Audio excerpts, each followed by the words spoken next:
ओम नमो भगवते वासुदेवाय।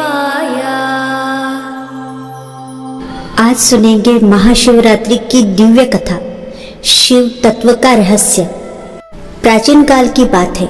भारत के एक छोटे से राज्य में स्थित काशी नगरी में वेदांत नामक एक जिज्ञासु ब्राह्मण रहता था। वह बचपन से ही आध्यात्म और वेदों का अध्ययन करता था, लेकिन उसे जीव के अंतिम सत्य की खोज करनी थी। महाशिवरात्रि की पावन रात को उसने एक सिद्ध महायोगी से मिलने का निश्चय किया, जो हिमालय के कंदराओं में तपस्या कर रहे थे।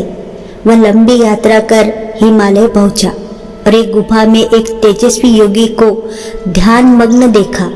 वेदांत में श्रद्धा से प्रणाम किया और बोला, हे महायोगी, मैं जीवन और शिव तत्व का रहस्य जानना चाहता हूँ। कृपया मुझे ज्ञान प्रदान करें। योगी ने आंखें खोली, मुस्कुराए और बोले, वत्स, शिव केवल एक देवता नहीं है, वे संपूर्ण ब्रह्मांड का आधार है।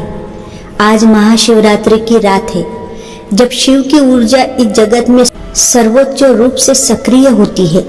मैं तुम्हें एक दिव्य कथा सुनाता हूँ, जो शिव के वास्तविक स्वरूप को प्रकट करेंगी।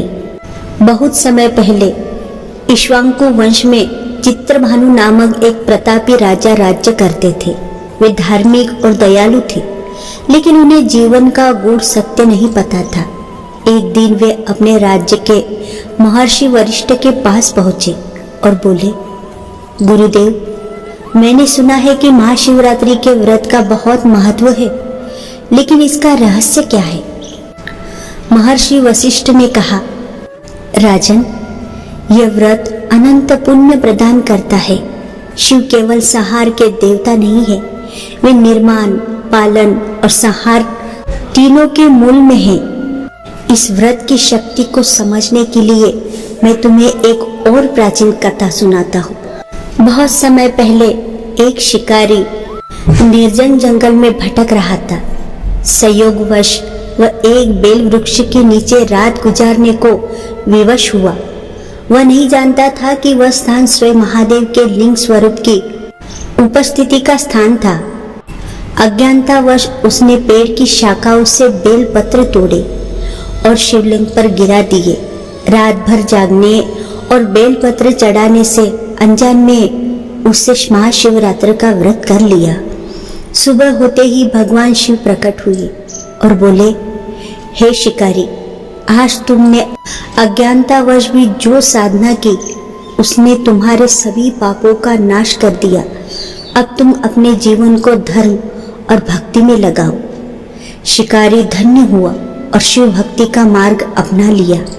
शिव के रहस्यमय रूप और उदाहरण योगी ने वेदांत को देखा और कहा, वत्स, शिव केवल एक रूप नहीं, अनंत शक्ति है। वे काल के भी काल है, वे योगेश्वर है, वे त्याग और प्रेम का प्रतीक है। वेदों में कहा गया है, नमः शिवाय शांताय पंचकत्वाय शंकराय, अर्थात मैं उन शिव को नमन करता हूँ जो शांत, पंचमुखी और सदा कल्याणकारी है। सर्व शिवमय जगतः, सर्व शिवमय जगत, अर्थात ये संपूर्ण ब्रह्मांड शिवमय है। योगी ने आगे बताया, शिव के 5 तत्वों से प्रकट होते हैं।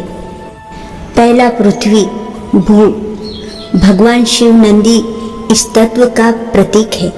दूसरा जल, आप, शिव की जटाओं से बहती गंगा इसका प्रमाण है। तीसरा अग्नि यानी तेज, त्रिशूल और तीसरा नेत्र इस तत्व को दर्शाता है। चौथा वायु, डमरू की ध्वनि ब्रह्मांड की ऊर्जा का प्रतीक है।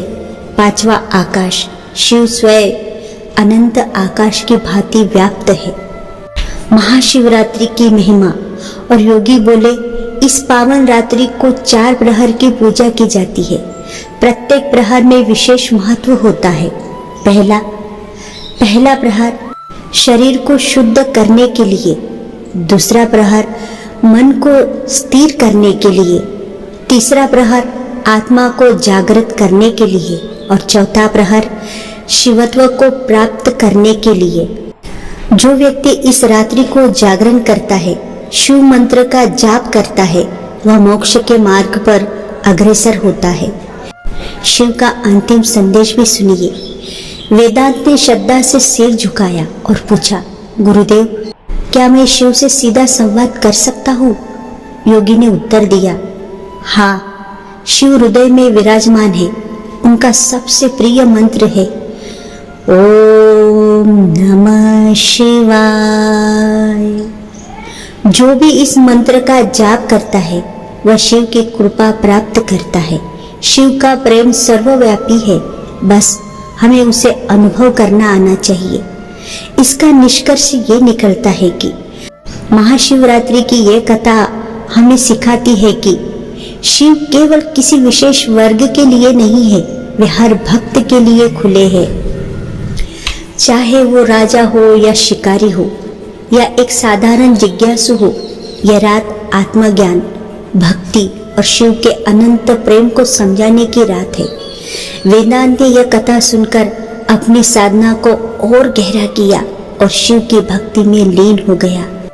उसने संकल्प लिया कि वह अपने जीवन को शिव की आराधना और मानवता की सेवा में लगाएगा। इस प्रकार महाशिवरात्रि केवल एक पर्व नहीं, बल्कि आत्मा की मुक्ति का पर्व है।